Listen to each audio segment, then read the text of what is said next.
I'm just going to talk about a few projects. I'm going to provide a couple of answers, and then I'm going to provide a whole lot of questions at the end about a few ways in which I've dealt with ambiguity in a virtual world sense, but obviously these are just a couple of ways, and they're not at all adequate. So we'll end with a big problem.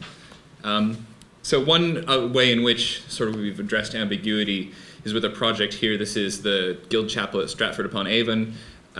It's the Civic Chapel. This is from a project from quite a while ago, and it's been published in Internet Archaeology. And so there's just a very simple interactive model. And part of the sort of base data is about putting wall paintings back on the wall of this space. And there's some ambiguity in our original antiquarian source material, in that one antiquarian, in this case Fisher, has ordered these panels in one way, and another antiquarian, Wheeler, has ordered the panels in a different way.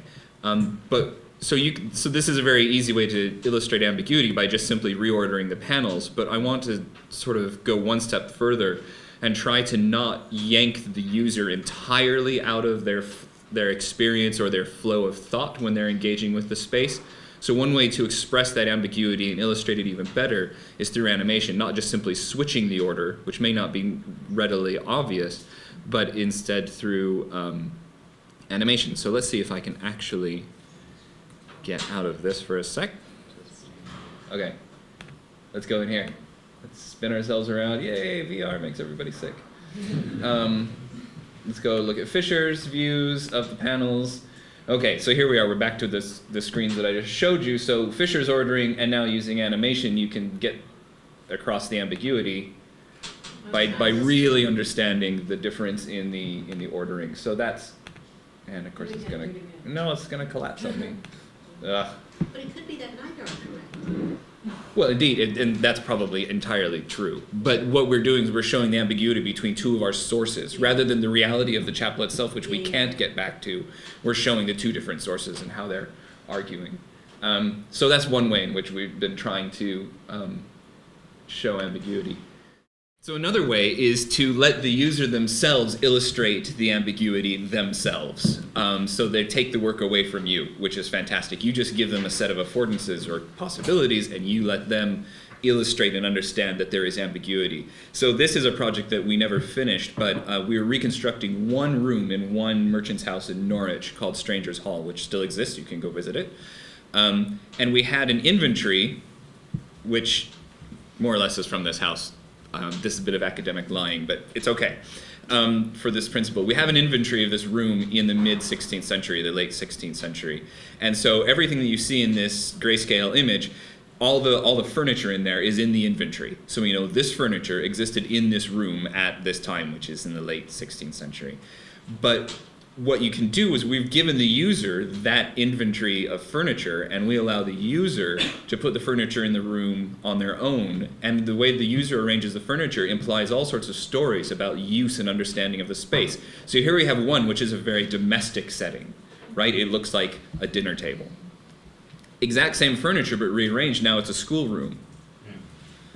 And then a user could just be completely random and rearrange the space like this, and this is my house after my kids get done with it, right?